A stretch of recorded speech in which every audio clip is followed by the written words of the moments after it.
Boa noite, meus irmãos. Graça e paz em Cristo. Tudo bem com vocês? Deixa eu já fazer uma pergunta de início. Os irmãos estão me vendo bonitinho aí? Bonitinho não, né? Que é difícil eu ser bonito.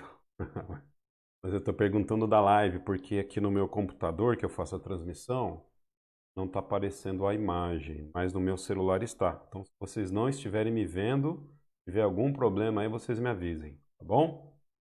Só deixa eu esperar vocês me avisarem aí para a gente começar. Ah, estão me vendo? Responder aqui em particular. Tá bom, então vamos seguir aí o nosso estudo de hoje. Amém? Vamos orar ao Senhor? Nesse instante, coloque aí o seu coração diante do Senhor, para nós orarmos, pedirmos para Ele a sua orientação para que a gente consiga entender a sua palavra. Amém? Vamos orar? Nós te agradecemos, Pai Santo, obrigado por tudo. Sê conosco durante o estudo da tua palavra que alimenta o nosso coração. Tocamos nossos corações. E nós precisamos, ó Deus, da tua misericórdia para que a gente possa interpretar, ó Deus, a tua palavra. E esse momento seja um momento de bênção para a nossa igreja e também para aqueles outros irmãos ou amigos que, porventura, haverão de assistir, ó Pai. Que teu Espírito Santo possa falar aos nossos corações. Em nome de Cristo, oramos. Em Jesus. Em Então, eu estou entendendo que vocês estão me vendo aí, hein? Então, eu vou seguir aqui, ok? Se tiver algum problema na imagem, me avisem. É que deu uma informação aqui para mim que eu não sei do que se trata aqui na live, mas eu acho que está tudo certinho. Vamos seguir?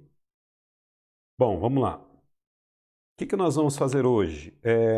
Bom, eu acho que de vez em quando a gente precisa dar uma respirada no estudo do livro do Apocalipse, rever algumas coisas para que a gente fundamente bem o estudo, para que a gente siga, porque o livro de Apocalipse, ele tem, surgem muitas dúvidas, né?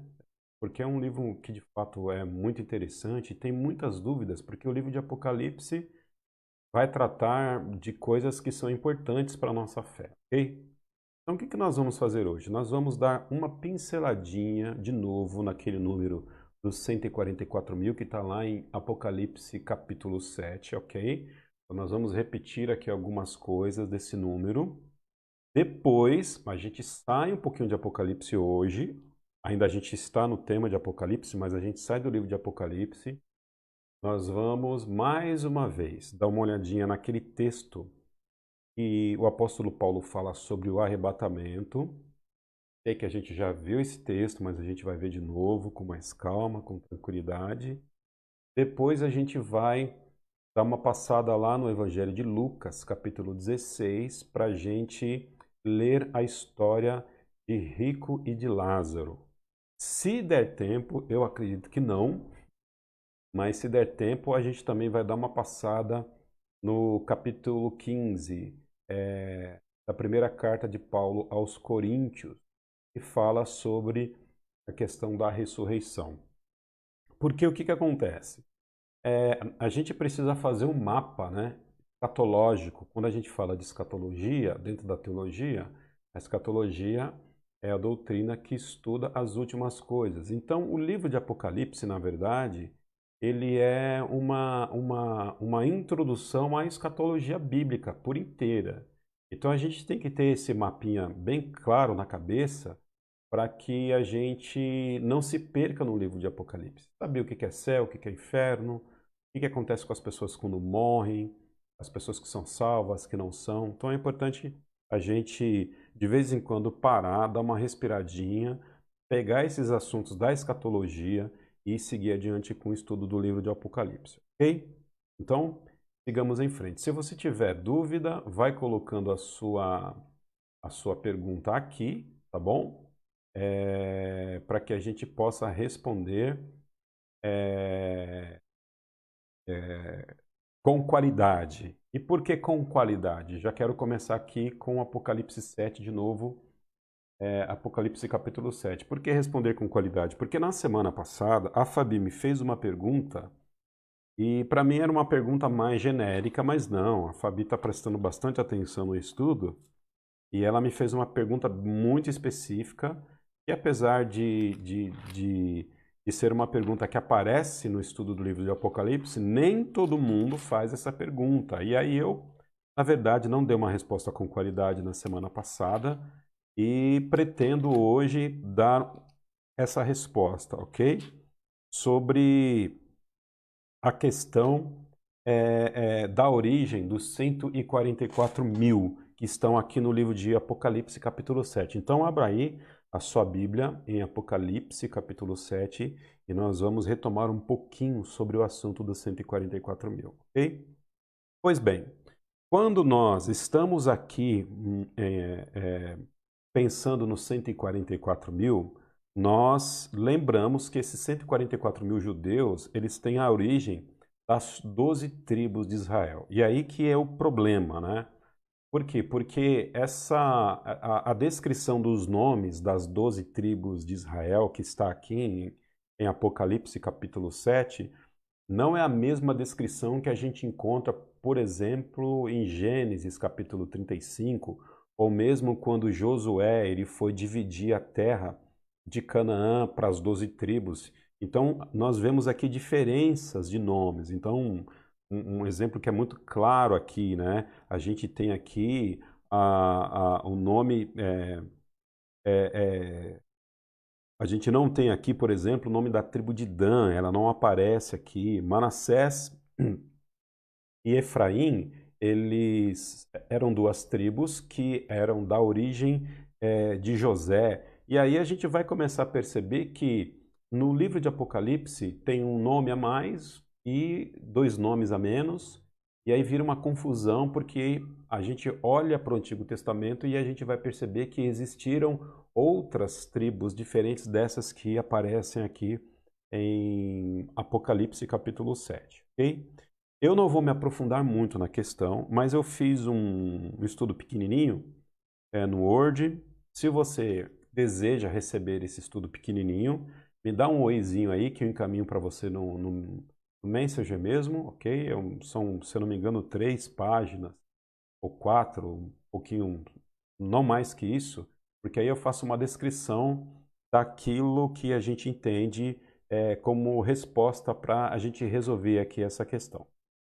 Então, basicamente, a gente vai começar aqui dizendo o seguinte: existem alguns nomes de fato diferentes aqui na lista de Apocalipse capítulo 7 com relação ao nome das tribos, com relação àquilo que nós vemos em outros lugares da Bíblia. Porém, detalhe importante.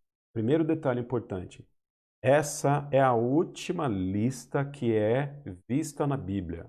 Nós temos pelo menos 20 listas com nomes diferentes, não com nomes diferentes, mas com formatações diferentes na Bíblia. Então, se tratam das mesmas 12 tribos, melhor dizendo. Sim, se tratam das mesmas 12 tribos. Porém, o que que acontece? Quando Jacó ele vai morrer, Jacó ele reúne lá a garotada do lado dele e ele vai abençoando cada filho. Segundo a tradição judaica, as 12 tribos ela tem origem a partir de Gênesis capítulo 48 ou 49, se eu não me engano. Está lá no finalzinho de Gênesis, apesar do nome das 12 tribos aparecerem um pouquinho antes, ali no capítulo 35 de Gênesis, a gente já começa a fazer a leitura desses 12 nomes, né? Mas é a partir, segundo a tradição judaica, segundo os estudiosos até do judaísmo, é a partir de Gênesis 48 ou 49 que as 12 tribos, de fato, elas vão ser instituídas. Acontece que quando a gente faz a leitura no Antigo Testamento sobre as 12 tribos, principalmente no livro de Gênesis, a gente vai perceber que não é necessariamente a pessoa do pai que estabelece. Não é Deus que vai dizer, olha, essa é a tribo A, essa é a tribo B. As tribos, elas são de origem dos próprios patriarcas, né? Então, é o próprio patriarca que dá origem aos filhos e, consequentemente, esses filhos se tornarão tribos no futuro. Ok? Um detalhe importante: quando se começa a se falar em tribos no Antigo Testamento, nós estamos aqui falando sobre a origem dos 144.000 que vem das tribos de Israel, ok? Só para a gente se situar de novo aí. Quando a gente fala de tribo no Antigo Testamento, a gente precisa pensar o seguinte: qual é o primeiro livro que a gente vê a descrição das tribos? O primeiro livro que a gente vê a descrição das tribos é o livro de Gênesis. No livro de Gênesis que a gente lê. Aí vamos pensar o seguinte: quem foi que escreveu o livro de Gênesis? Foi Moisés. E Moisés vai escrever o livro de Gênesis, pelas contas aí, pelo menos aí 4.000 anos depois da Era dos Patriarcas. Então, quando ele vai escrever, ele olha para trás para poder escrever isso. E ele escreve a configuração das tribos a partir da revelação de Deus, de fato, e a partir daquilo que ele também tinha de conhecimento. Então, quando Moisés ele sai do Egito, por exemplo, ele já tinha o conhecimento dessas 12 tribos. Quando o povo de Israel está preso no cativeiro, não existia o livro de Gênesis ainda escrito. O livro de Gênesis foi escrito só depois que o povo sai do Egito. Mas o povo que estava lá no Egito tinha conhecimento dessas 12 tribos, só que não estavam escritas. Então, ora o povo reconhecia as tribos com determinados nomes, e ora o povo reconhecia essas tribos com outros nomes, segundo a tradição que os próprios líderes desses clãs, né, ou os líderes dos hebreus, eles estabeleciam. Então, os nomes das tribos foram passando de pai para filho durante milênios. E esses nomes foram sofrendo mudanças, principalmente por quê? Porque em determinado momento os hebreus não reconheciam uma tribo por conta, por exemplo, de pecado, né? A tribo de Efraim, a tribo de Dan, é um exemplo clássico disso, que em determinado momento na história do povo hebreu, eles não reconheciam essas tribos como verdadeiras, porque essas tribos elas apostataram, elas pecaram. E aí a gente vai ver aí que em um determinado momento, no período bíblico, a gente enxerga apenas 10 tribos. Em outros momentos, nós enxergamos até 13 tribos. Aí agora chega aqui no Apocalipse, nós encontramos 12 tribos, porém com algumas diferenças de nomes. Então, a gente precisa entender o seguinte, que quem estabelece as tribos é a própria pessoa do Pai, a partir da tradição do povo hebreu, ok? E quando Deus ele levanta esses 144.000 selados no Apocalipse, dessas tribos, a gente vai perceber que, mais uma vez, essas tribos sofreram modificações. Então, não é só em Apocalipse capítulo 7 que a gente vê o nome dessas tribos de forma diferente de alguns textos da Bíblia, ou de alguns contextos. Na verdade, nós temos aí, pelo menos, eu contei, pelo menos 20 textos que falam das tribos e de forma diferente. A ordem dela, bem como o nome dela, ok? O que a gente precisa entender é que, de fato, essas tribos, elas sofreram variações de nomes por conta de pecados que algumas tribos cometiam, depois elas não eram mais reconhecidas, e também essas tribos, elas brigavam entre si, né? Elas brigavam entre si ao ponto de não se reconhecerem como tais. Uma briga clássica do povo hebreu é a briga do Reino do Norte e do Reino do Sul, que foram totalmente divididos. Então, no Reino do Norte, ficaram todas as 9 tribos. No Reino do Sul, no Reino do Norte, com Jeroboão, e Jeroboão a gente precisa entender que apostatou da fé, que era um rei que não tinha parte com Deus. O Reino do Sul ficou Uzias com 3 tribos: Judá, Benjamim e Levi. Por isso que até hoje, não só no tempo de Jesus já era assim, né? Mas até hoje, eu dei uma pesquisadinha, muitos judeus compreendem que as únicas tribos legítimas que sobraram hoje em Israel são essas 3 tribos: Judá, Levi e Benjamim, ok? Então, mas isso é uma questão de reconhecimento e uma questão de tradição do povo judeu, ok? Quando a gente chega em Apocalipse, a gente tem aqui a revelação de Jesus Cristo mostrando a composição dessas 12 tribos, e a partir dessas 12 tribos, com esses nomes que estão especificados aqui, e os 144 mil surgirão. Precisamos entender também que o contexto do livro de Apocalipse, ele é um contexto que vai tratar diretamente com o povo de Israel também. Ou seja, Deus, durante o momento do Apocalipse, principalmente durante a tribulação, ele quer tratar com o seu povo. No caso aqui, o povo de Israel, ok? Existe um único povo, o povo de Deus, ok? Existe um único povo, o povo de Deus. Porém, há alguns tratamentos diferentes que Deus está dando para a igreja e alguns tratamentos diferentes também que Deus está dando para o povo de Israel. A gente vai ver isso com bastante força quando a gente chega lá e estudar um pouquinho as bodas do Cordeiro, capítulo 19 do livro de Apocalipse.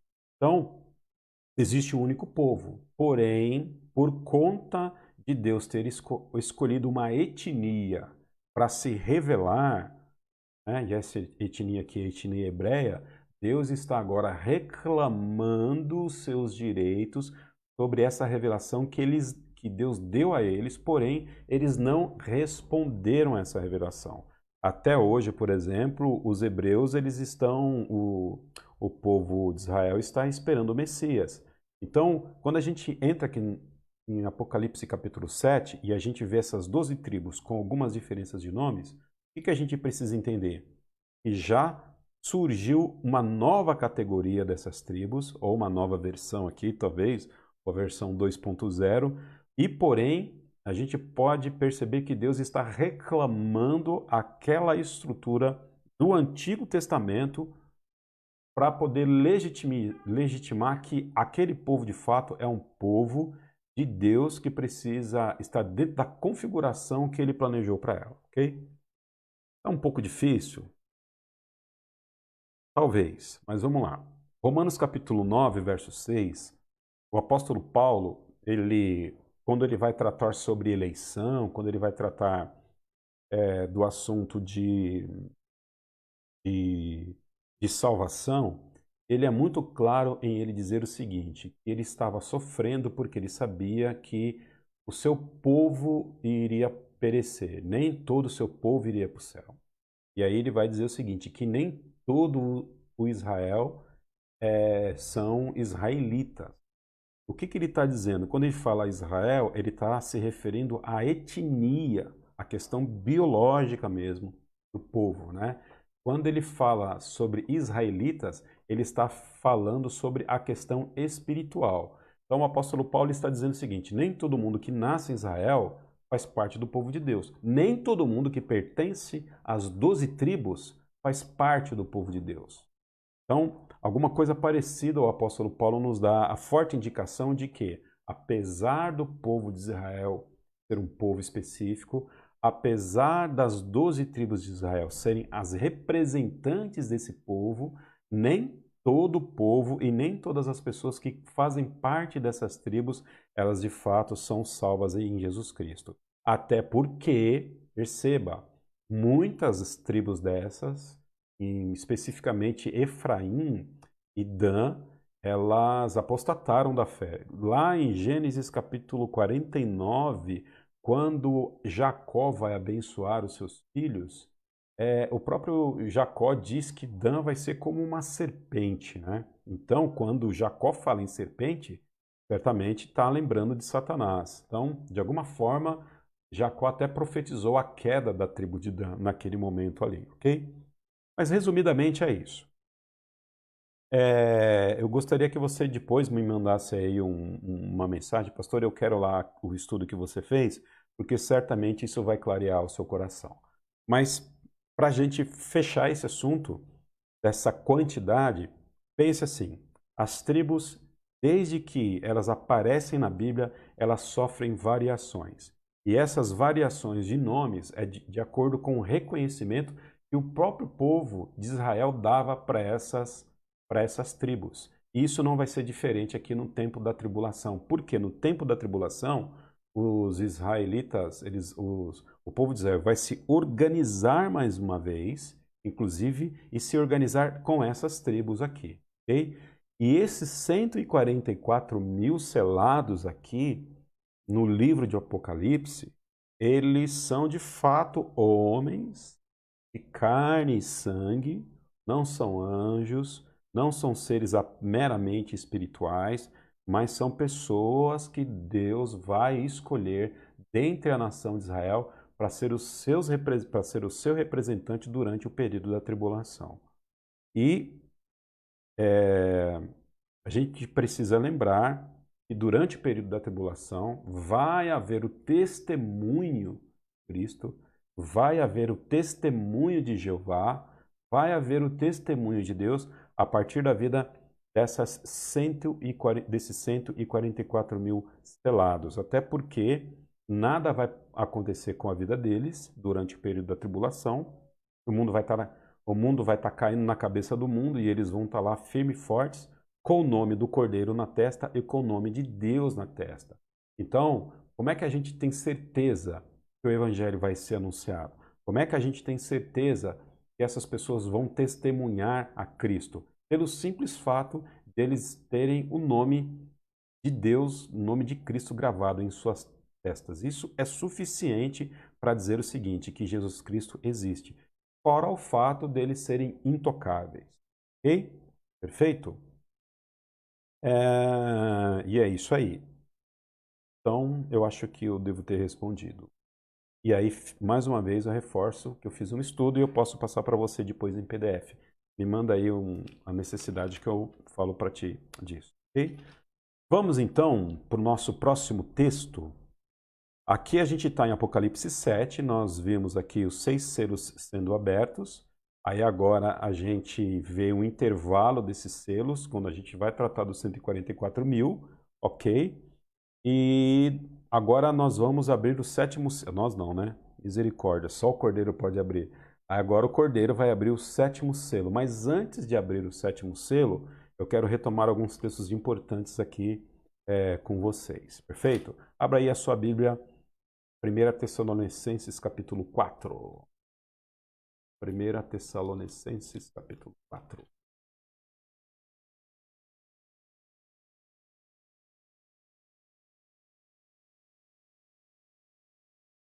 Filipenses, Colossenses, Tessalonicenses. Ok. Verso 13 do capítulo 4.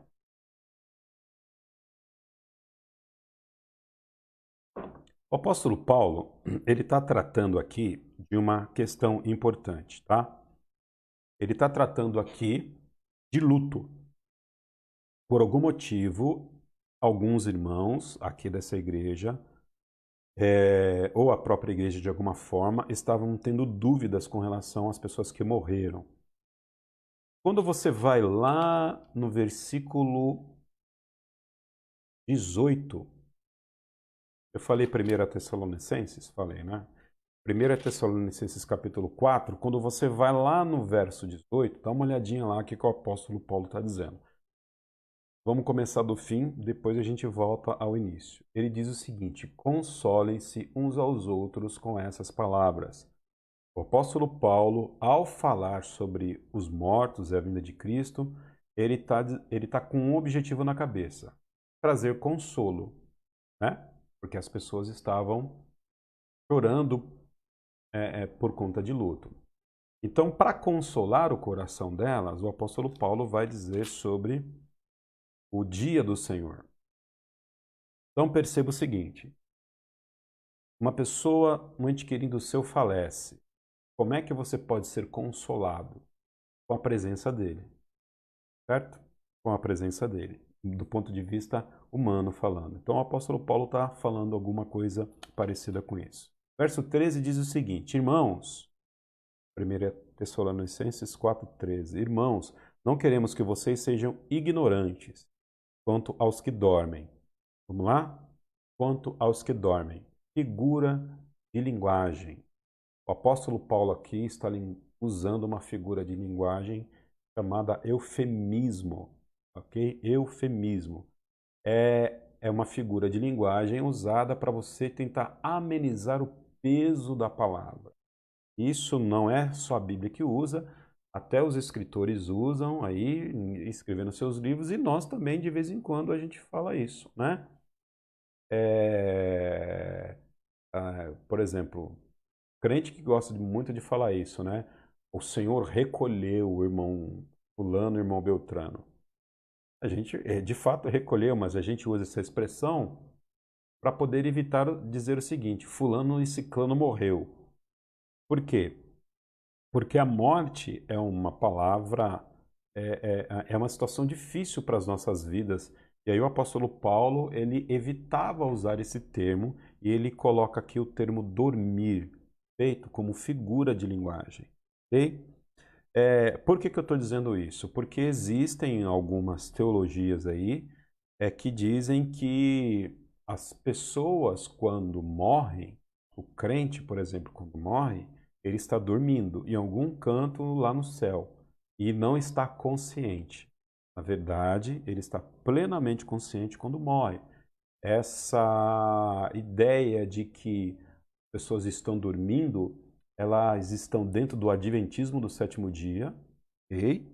E está, deixa eu ver, dentro do mormonismo também. A teologia desse sono, que na verdade não é bíblica, e a gente vai entender daqui a pouquinho com mais robustez que não é bíblica. A gente já até falou sobre isso, né? Mas a gente vai trabalhar bastante isso, ok? Irmãos, não queremos que vocês sejam ignorantes quanto aos que dormem, verso 13, para que não se entristeçam com outros, que não tenham que esperança.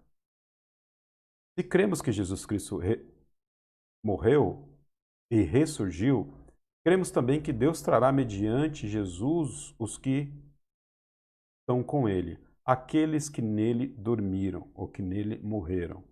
Dizemos a vocês pela palavra do Senhor. Perceba que o apóstolo Paulo, ele está fazendo menção àquilo que ele recebeu de revelação de Cristo, ok? Então, Jesus é quem disse isso para ele. O apóstolo Paulo não está dizendo que não está inventando isso da cabeça dele. Recebemos isso pela palavra do Senhor, que nós, os que estivermos vivos, os que ficarmos até a vinda do Senhor, certamente não precederemos os que dormem, os que estão mortos. Verso 16: Pois dada a ordem com a voz do arcanjo, o ressoar da trombeta de Deus, o próprio Senhor descerá dos céus, o próprio Senhor Cristo descerá dos céus, e os mortos em Cristo ressuscitarão primeiro. Aqueles que dormem, os mortos ressuscitarão primeiro. O que significa ressuscitar na Bíblia? Ressuscitar não significa acordar, abrir os olhos e tomar consciência de que existe. A ressurreição é a apropriação do corpo glorificado, ok? Então, as pessoas que estão hoje dormindo em Cristo, elas não ressuscitaram dentro do ponto de vista do corpo espiritual glorificado. Existem duas ressurreições na Bíblia: a ressurreição para a vida e a ressurreição para a morte. Porém, nós podemos também dizer que quando nós não tínhamos Cristo, nós estávamos mortos, e ao aceitar a Cristo como Salvador, ele nos ressuscitou. Até podemos dizer, não está errado em falar isso, do ponto de vista bíblico, mas do ponto de vista escatológico, do ponto de vista apocalíptico, a ressurreição, ela tem a ver com a tomada do corpo espiritual glorificado. Então, o que o apóstolo Paulo está dizendo aqui é que quando o arcanjo tocar a trombeta, Jesus Cristo vem nos ares e aqueles que estiverem vivos jamais precederão aqueles que estiverem mortos. O quê? Precederão o quê? Com relação à ressurreição do corpo glorificado, do corpo espiritual. Porque a palavra de Deus ela é clara em falar para nós teremos um corpo ao ressuscitar. E esse corpo não será esse corpo físico mais, será um corpo espiritual. Então, o crente, quando morre, não vira purpurina e nem um raio de sol. O crente, quando morre, ele está com Cristo até o dia da ressurreição, mas até o dia da ressurreição hoje ele já está consciente. No dia da ressurreição, ele toma o seu corpo glorificado, o seu corpo espiritual. Verso 17. Depois nós, os que estivermos vivos, seremos arrebatados com ele aonde? Nas nuvens, para o encontro com o Senhor nos ares. Então, nós vamos nos encontrar com Cristo nos ares, já com o corpo glorificado, e nós vamos encontrar também com todos aqueles irmãos que morreram em Cristo, e eles vão receber esse corpo glorificado primeiro. E aí a gente se encontra para poder fazer uma grande festa. E aí o apóstolo Paulo vai dizer o seguinte: e estaremos com o Senhor forever, para sempre. Nunca vamos deixar o céu. Não vai haver possibilidade de pecar, porque assim determinou Cristo, ok? Não teremos a liberdade para poder, por exemplo, escolher entre a árvore do conhecimento e do bem e do mal. Não vai ter isso para nós. Nós não teremos aquilo que nós chamamos hoje, né, de livre-arbítrio. Não vai haver livre-arbítrio no céu. Né? Aquilo que aconteceu ali no Éden não vai ter a possibilidade de acontecer no céu. Por quê? Porque já está determinado que nós seremos incapazes de pecar por conta da graça de Cristo sobre a nossa vida. Okay? E aí o apóstolo Paulo, no verso 18, ele vai dizer o seguinte: eu falei tudo isso para vocês, e vocês vão ter um corpo glorificado, juntamente com aquelas pessoas que já morreram, e que nós vamos nos encontrar para vocês chorarem, mas chorarem com consciência a morte dos seus entes queridos. Não precisa arrancar os cabelos. No devido tempo a gente vai se encontrar de novo. E querido, aí fica a pergunta, né? Será que a gente vai ter consciência de quem nós somos, de onde viemos e aquilo que nós produzimos aqui? Lembra lá em Apocalipse capítulo 7? Vamos voltar lá mais um pouquinho? A gente vai, como eu disse, a gente está repetindo aqui algumas coisas, tá bom? O irmão Mário falou que chegou um pouco atrasado. Irmão Mário, ó, quem chega atrasado paga a pizza no final da live, hein? Então fica a dica aí. Deixa eu dar uma olhadinha aqui. Apocalipse capítulo 7 de novo. Estou lá em Apocalipse 7.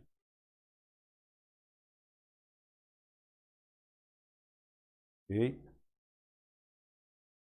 Verso 13. Apocalipse 7, 13.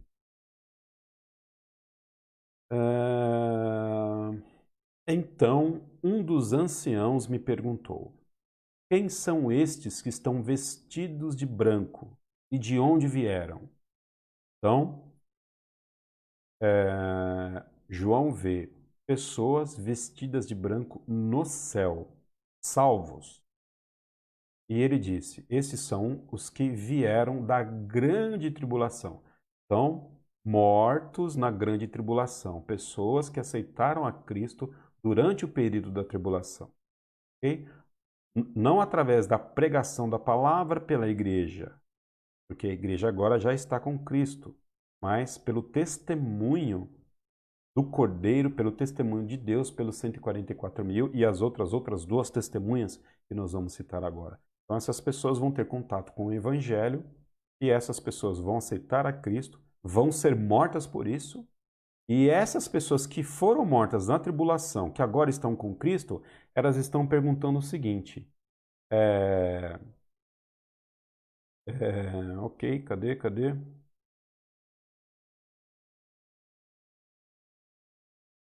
Esse texto não que eu queria.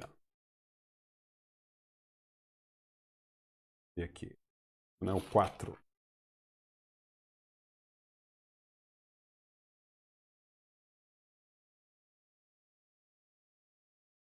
Espera aí. Deixa eu ver se não é o 4. Não era esse texto que eu queria, não.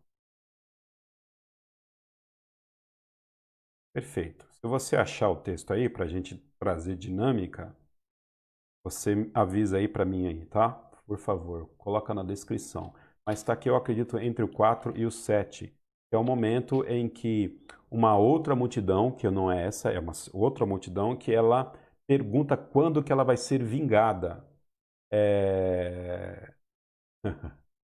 Boa ideia da pizza, né, Fabi? Quando ela vai ser vingada. Então, me ajudem aí depois, dá uma procuradinha aí, tá entre o capítulo 4 e o capítulo 7, onde essas pessoas que foram mortas durante o período da tribulação, elas vão perguntar para o Cordeiro quando que elas vão ser vingadas, qual é o tempo em que elas serão vingadas pela morte que elas sofreram por conta da perseguição. O que mostra isso? 6:9, Fabi achou lá. Fabi é fera. Vamos lá, Fabi. Fabi já achou lá. Ok, obrigado, Fabi. Vamos lá. Apocalipse capítulo 6, verso 9. Quando ele abriu o quinto selo, vi debaixo do altar as almas daqueles que haviam sido mortos por causa da palavra de Deus e do testemunho que deram. É uma outra turma aqui, ok? E eles clamavam em alta voz. Essas pessoas que morreram por conta do testemunho de pregar a palavra de Deus estavam no céu com Cristo, e eles clamavam em alta voz: até quando, ó soberano, santo e verdadeiro, esperarás para julgar os habitantes da terra e para vingar o nosso sangue? Eles não estavam ali pedindo vingança, não, eles estavam querendo saber quando que essas coisas finais iriam acontecer, tais como o término dos tempos para que essas pessoas fossem julgadas. Isso implica que essas pessoas sabiam que haviam sido mortas, sabiam de onde viam e que elas tinham consciência de como elas moravam aqui. Então, o fato delas estarem no céu, a mente delas não foi deletada. Elas carregaram para a eternidade ainda a sua identidade, ok? Então você vai lembrar da sua vida no céu. Feito esse texto, ele fala muito sobre isso. Quer ver um outro texto que vai agora fechar esse assunto de forma definitiva? Deixa eu ver aqui. Perfeito.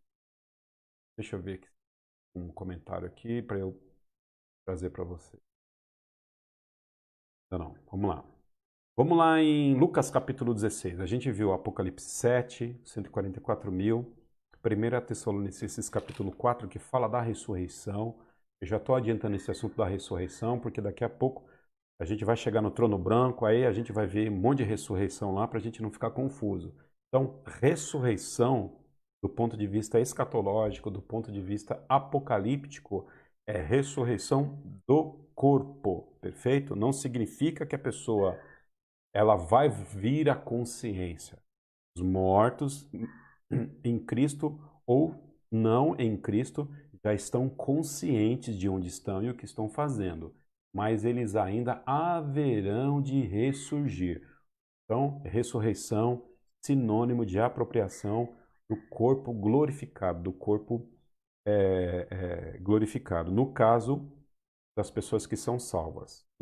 No caso das pessoas que não são salvas, elas vão ressurgir para condenação eterna. Feito? Vão se apropriar do corpo caído, este mesmo que está aqui, ó, corpinho caído, corpinho de pecado, e essas pessoas vão padecer no lago de fogo e enxofre com esse corpinho aqui caído, esse não, em nome de Jesus, outro, né? Com seus corpos caídos durante a eternidade. A gente vai tratar bastante disso ainda aí, tá? Mas vamos lá em Lucas capítulo 16. Lucas capítulo 16. Bom, você sabe que Jesus Cristo, ele ensinou muito através de parábolas. Então, era uma forma que Jesus Cristo tinha de ensinar. Então, ele pegava algumas figuras reais ali do seu momento para poder trazer aplicações espirituais. Feito. Uma parábola que Jesus Cristo traz, eu queria aqui dar como exemplo, é a parábola do semeador, quando ele fala da palavra de Deus que ela é semeada em alguns terrenos, né? Em alguns solos. E, e, e tem um momento em que a parábola, ou melhor, que a palavra de Deus, nessa parábola, ela é semeada à beira do caminho e os pássaros vêm e comem essa semente de forma que elas não conseguem brotar e germinar na terra. E Jesus vai dizer que os pássaros, ele é que nem Satanás que impede que a gente escute a palavra de Deus. Sabia que o diabo, olha gente, olha, escutar a palavra de Deus, né? O diabo, ele não quer que a gente escute a palavra de Deus. E ele tem poder para poder tirar a nossa atenção para que a gente não receba a palavra do Senhor. A parábola do semeador fala muito disso. Mas o fato é o quê? Passarinhos não necessariamente eles são lá o Satanás, mas eles representam Satanás. O que Jesus está dizendo é o seguinte: assim como os pássaros, eles colhem as sementes do chão quando a semente não é germinada em local adequado, assim também Satanás ele impede que você receba a palavra de Deus. Indiferente da parábola não ser uma história literal, ela tem uma aplicação verdadeira na nossa vida. Okay? Então, isso são parábolas. Porém, Apocalipse capítulo 16, a partir do verso 19, não é uma parábola, é uma história. Ok? É uma história. Então, você vai ver várias parábolas de Jesus, né? Vários momentos em que Jesus vai tratar sobre as verdades do reino através de parábolas, porém aqui no verso, a partir do verso 19 do capítulo 16 de Lucas, ele não está falando uma parábola, ele está falando uma história. Por quê? Porque aqui tem lugar, aqui existem personagens reais que viveram. Jesus faz menção a Moisés, Jesus faz menção à lei, Jesus faz menção a Abraão. Então, nada se justifica em dizer que Jesus está contando aqui uma parábola. Jesus está contando uma história real, ok? Justamente porque existe lugar conhecido e existem pessoas conhecidas aqui. Perfeito? Sigamos então para a parábola, o rico e Lázaro. Havia um homem, verso 19 de Lucas 16. Havia um homem rico que se vestia de púrpura e de linho fino e vivia no luxo todos os dias. Diante do portão fora deixado um mendigo chamado Lázaro, coberto de chagas. Este ansiava comer o que caía da mesa do rico. Perceba que Jesus aqui está colocando um nome pessoal aqui já, né? O nome de Lázaro, e está apontando aqui para uma outra pessoa que era um rico. Até os cães vinham lamber as suas feridas. Verso 22, chegou um dia em que o mendigo, o que ele fez? Morreu. E os anjos, o que os anjos fizeram? O levaram para junto de Abraão. Perceba aí que o mendigo, quando morre, Lázaro, quando morre, ele é levado, ele é conduzido pelos anjos até onde?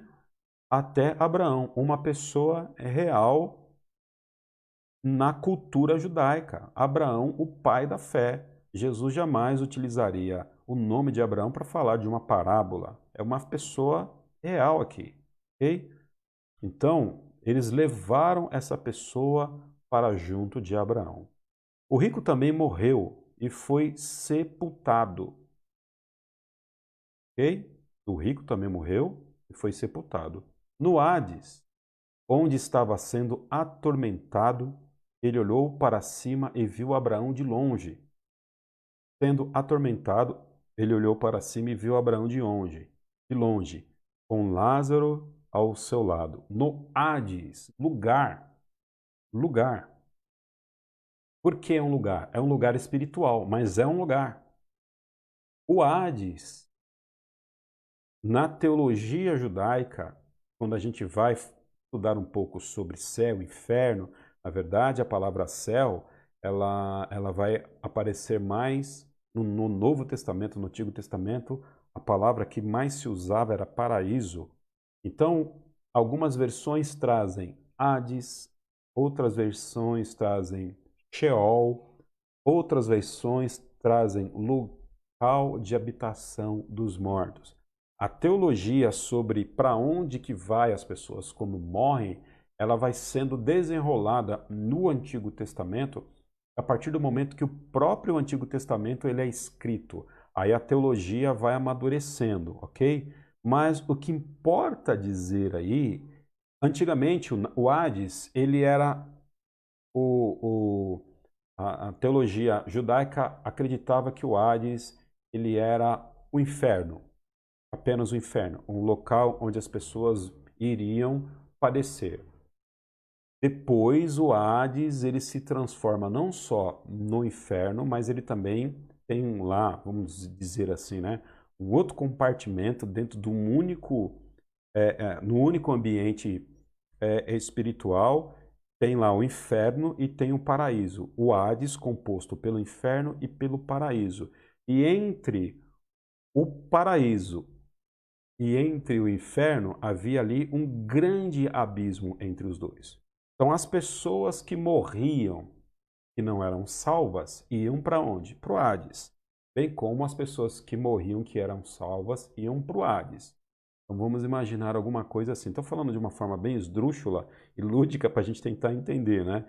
Mas uma entrava numa porta, outra entrava na outra. Então o Hades haviam ali duas portas e cada um, dependendo da sua condição espiritual, ou padecia eternamente ou vivia lá no paraíso eternamente, ok? Por quê? Porque o próprio texto ele vai dizer isso. Onde é que eu estou aqui? Então, verso 12. No Hades, onde estava sendo atormentado, ele olhou para si. Então, uma pessoa não pode ser atormentada se ela estiver dormindo, se ela estiver num sono profundo. O tormento mostra aqui que Rico ele estava em plena consciência. Ele estava sabendo o que estava acontecendo. Então, ato contínuo, morreu, ele começou a ser atormentado. E olha que detalhe. Ele olha para cima e viu Abraão de longe, né? De alguma forma ali, a gente não sabe como, identificou esse patriarca. E ele vê isso de longe e mostra a gente. Olha, que as pessoas que morrem sem Cristo, elas têm uma visão também de um todo espiritual. Elas conseguem, de alguma forma, ver as pessoas que estão salvas. Ok? Elas conseguem. A gente não sabe explicar isso porque o texto nos diz, mas o que a gente só pode dizer é que assim é. Então, ela olha para cima e vê o pai Abraão. E diz o seguinte: tem misericórdia de mim e manda que Lázaro molhe a ponta do dedo na água e refresque a minha língua, porque estou sofrendo, estou sendo atormentado, estou sofrendo muito neste fogo. Ok? E ela conversa com Abraão. Perceba, essa pessoa está lá no Hades, naquilo que nós hoje chamamos de inferno. Ela está padecendo, reconhece Abraão, reconhece Lázaro, o mendigo, e ainda pede que Abraão faça de alguma forma alguma intervenção para que ele tenha algum tipo de tranquilidade enquanto ele está ali padecendo. E eles conversam ali. Como, pastor, que eles conversam? Não sei. Não sei como eles conversam, mas eles conversam. O rico também morreu e foi sepultado. Sigamos em frente. E ele então chamou pai Abraão. Agora chama Abraão de pai. Ó, Fabi, ó, o Luiz está perguntando se o Hades é um estado intermediário da alma e não é destino final, correto?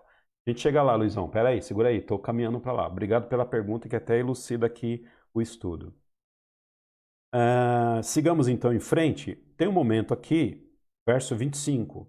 Mas o pai Abraão respondeu: olha, o que ele responde?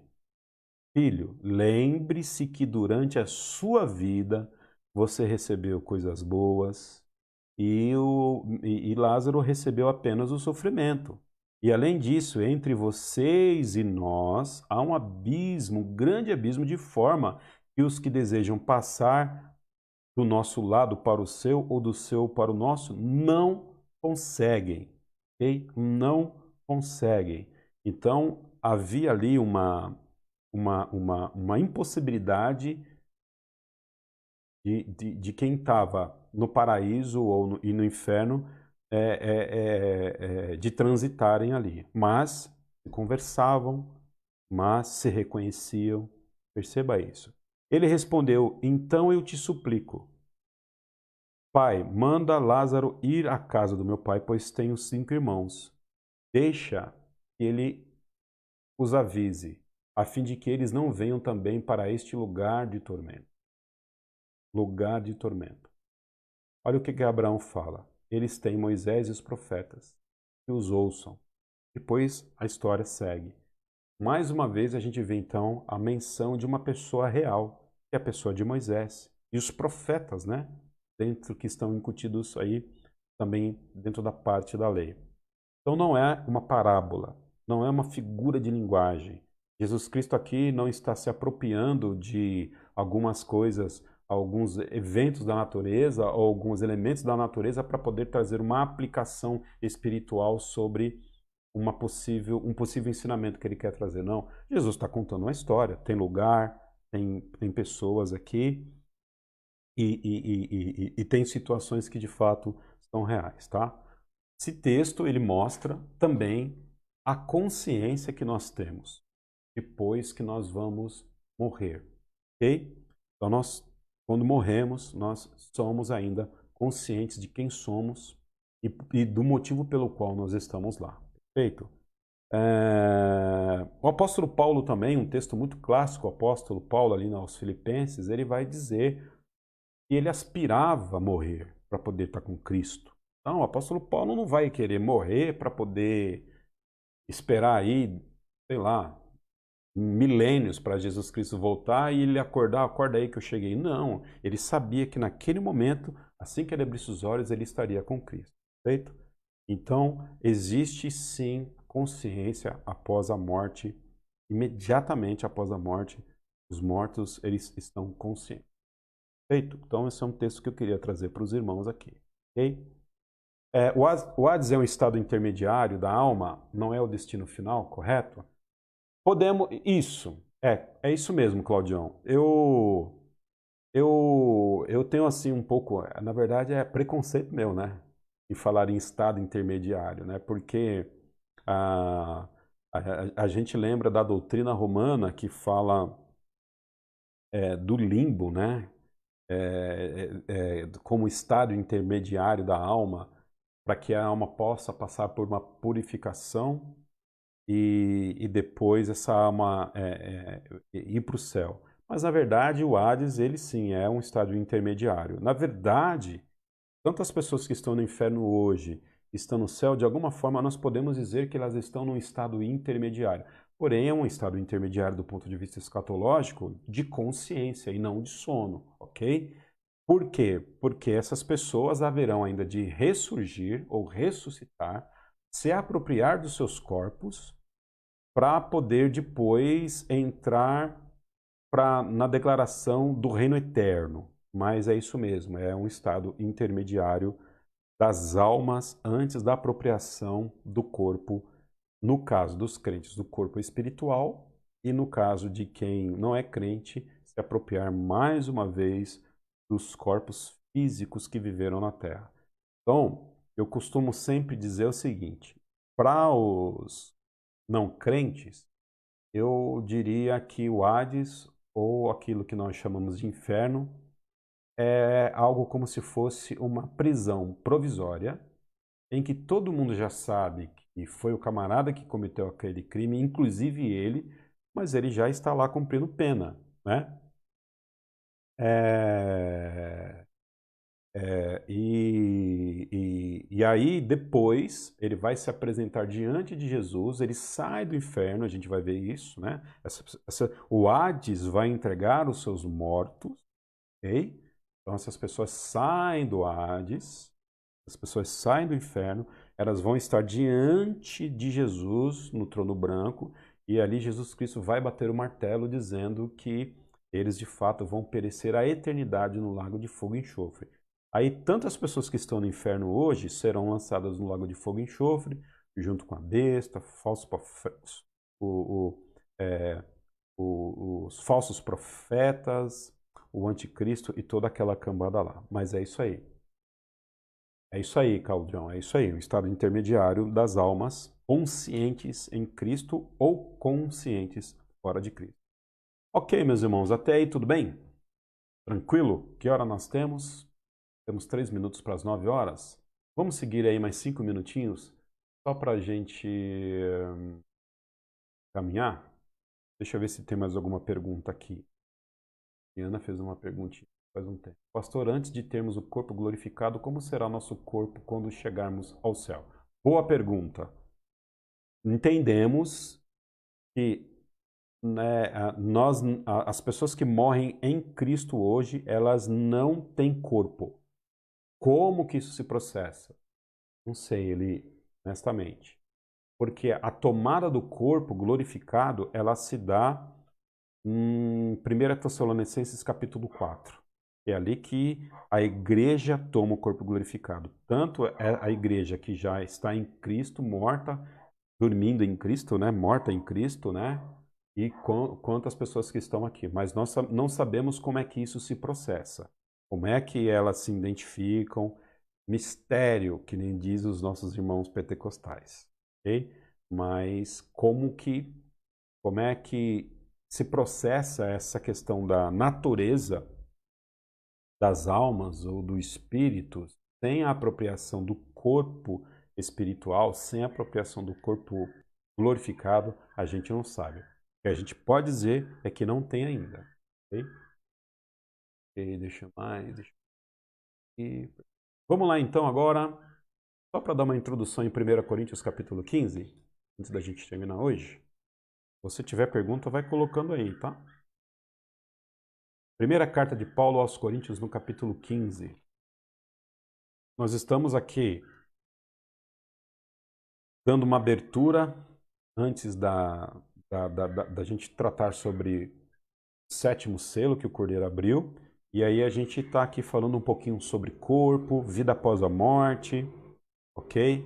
Sobre ressurreição, porque é um tema que a gente vai precisar deixar bem esclarecido para que a gente continue aí a nossa caminhada. 1 Coríntios capítulo 15, o apóstolo Paulo lá em cima, no verso 1, ele vai estar tratando sobre a ressurreição de Jesus. Então existia aí uns liguarudos ali na igreja de Coríntios, uma seita, enfim, um problema de que Jesus Cristo não havia de fato ressuscitado. Ok? Ele não havia ressuscitado. E aí o apóstolo Paulo ele vai defender que Jesus Cristo de fato ressuscitou. Ok? Só que aí ele não diz só que Jesus Cristo ressuscitou. Ele está dizendo para os coríntios o seguinte: ô turma, difícil de entendimento? Deixa eu explicar para você. Vocês precisam de fato acreditar que Cristo ressurgiu, porque isso é questão fundamental para a vida de vocês no futuro. Se vocês não entenderem que Jesus Cristo ressuscitou, o que vocês acham que vai acontecer com vocês após a morte? Vocês também precisam ressuscitar. Então, o corpo de Jesus, aquele corpo glorificado dele, o corpo espiritual de Jesus, é esse corpo que nós vamos ter. Ele é o primogênito dentre muitos irmãos. O apóstolo Paulo fala que Jesus Cristo, ele é o primogênito dentre muitos irmãos. E por quê? Porque ele é o primeiro a ressuscitar e se apropriar do corpo glorificado, do corpo espiritual. E nós teremos um corpo semelhante ao corpo de Cristo. Ok? Então, nós vamos ter boca, nós vamos ter nariz, nós vamos ter pés, mãos, braços, ok? Assim como Jesus Cristo ressuscitou, teve, nós também teremos. Nós não vamos virar purpurina quando a gente morrer. Nós vamos ter um corpo, ok? Não é um corpo físico, mas teremos um corpo. Aí, a partir do verso 12, de 1 Coríntios capítulo 5, o apóstolo Paulo vai falar sobre a ressurreição dos mortos, o corpo da ressurreição. O texto é um pouco longo aqui, mas vamos caminhar um pouquinho, né? Apesar do nosso horário, eu prometo que eu vou ser bem breve aqui.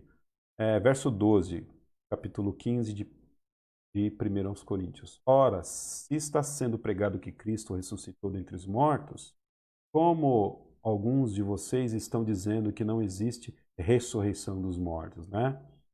E aí ele vai falar, vai mostrar que de fato os mortos eles ressuscitam, ok?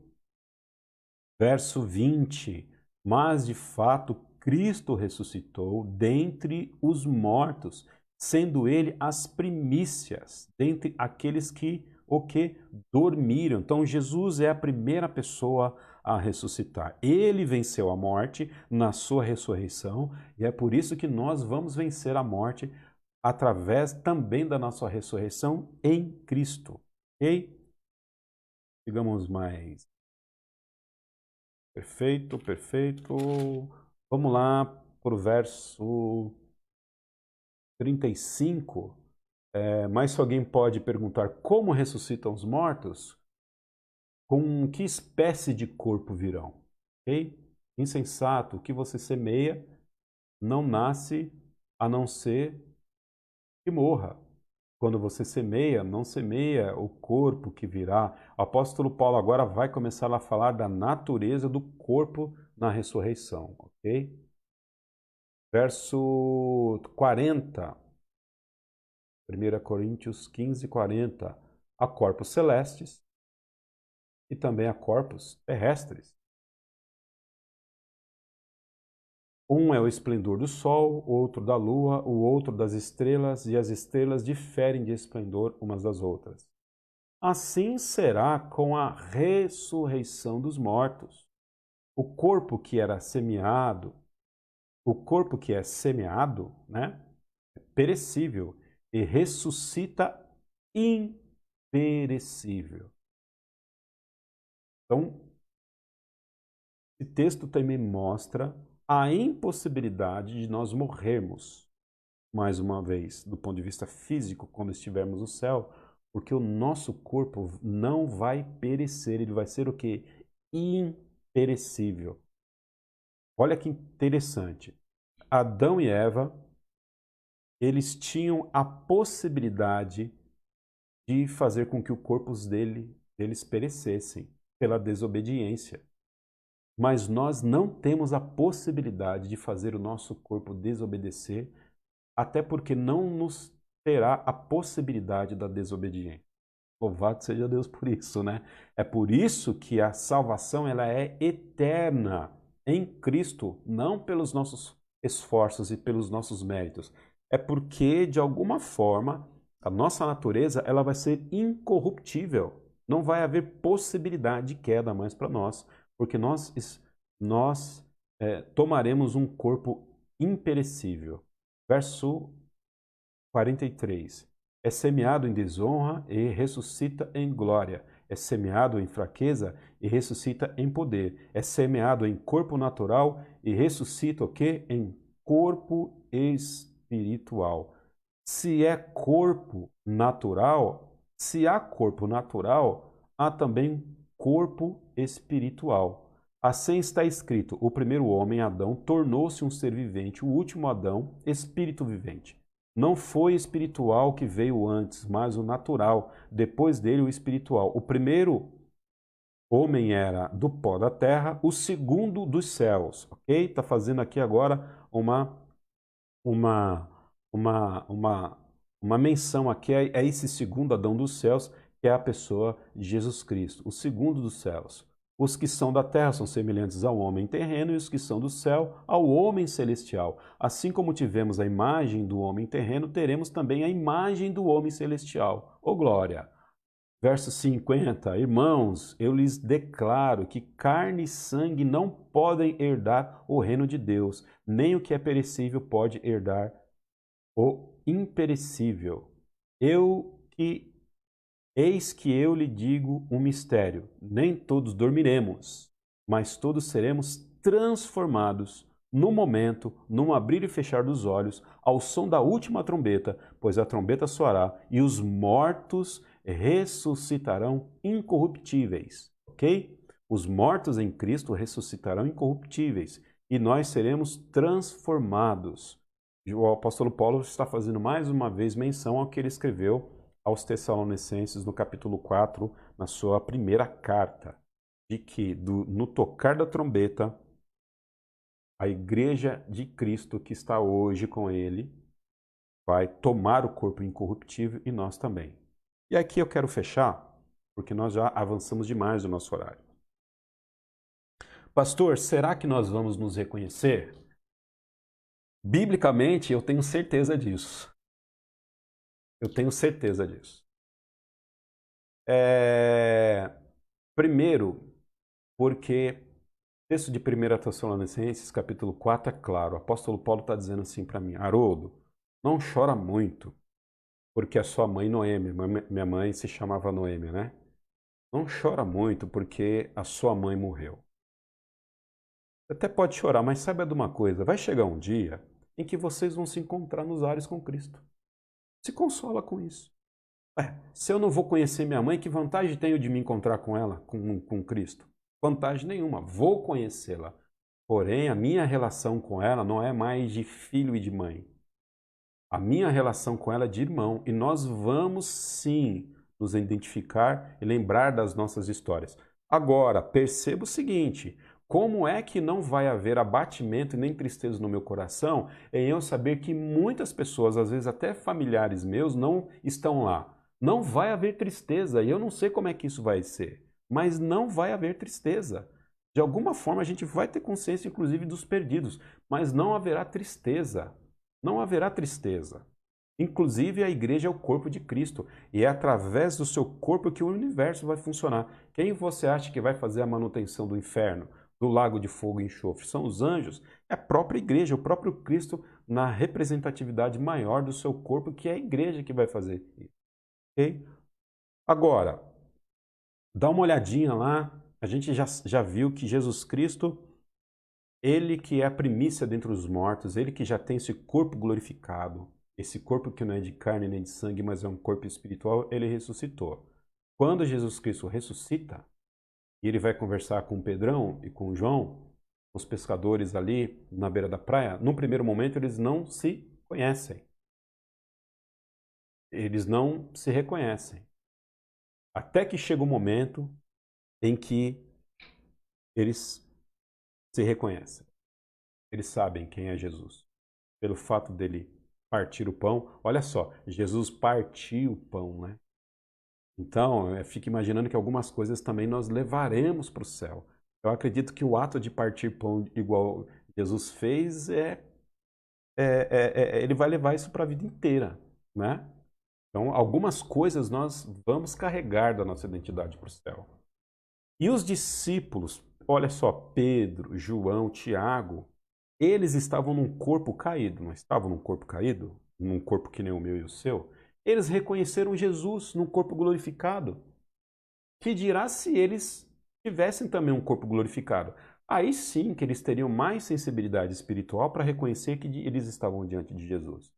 Então, queridos, está claro que um dia nós vamos nos encontrar com os nossos entes queridos num corpo glorificado.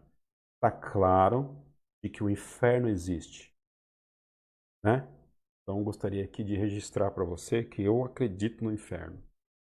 Não acredito no universalismo, que todas as pessoas um dia vão para o céu. Não acredito na teoria da aniquilação, em que você morre aqui e Deus não é tão ruim para não te mandar para o inferno. Não acredito nisso, a Bíblia não dá respaldo para nós, né? Não acredito no sono da alma.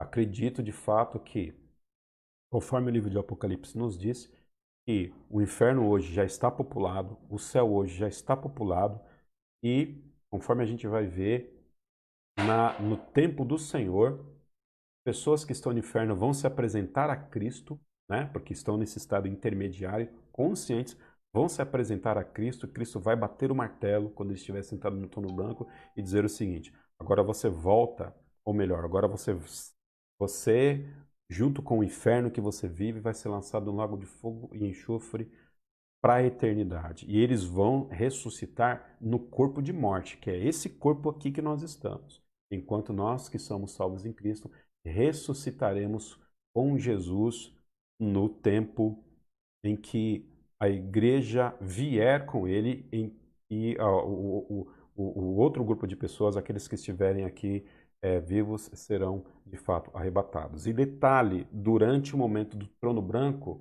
durante esse julgamento que Deus vai estabelecer a terra, adivinha quem vai estar do lado dele e fazendo todas aquelas tarefas ali durante o tribunal? Eu e você, nós que somos salvos em Cristo. Então, alegre-se por fazer parte da igreja. Que Deus abençoe a sua vida. Agora a gente volta na semana que vem, ok? E aí a gente abre lá, nós não, né? A gente vai ver como é que o Cordeiro abriu o 8º selo, perfeito? Então não repare aí essa retrospectiva, que às vezes é necessário a gente voltar com alguns temas para que a gente consolide isso no nosso coração. Que Deus abençoe sua vida. Eu acredito que tem mais pergunta. A Fabiana não vai fazer mais pergunta difícil, que eu já proibi. Eu que mais. É isso aí, Isabel. Eu creio que vou ver meus pais lá no céu. Não tenha dúvida. É a nossa esperança. Que Deus abençoe a vida de vocês. Sigamos em frente. Vamos orar? Obrigado, Pai, por esse momento. Graça que o Senhor dá ao nosso coração.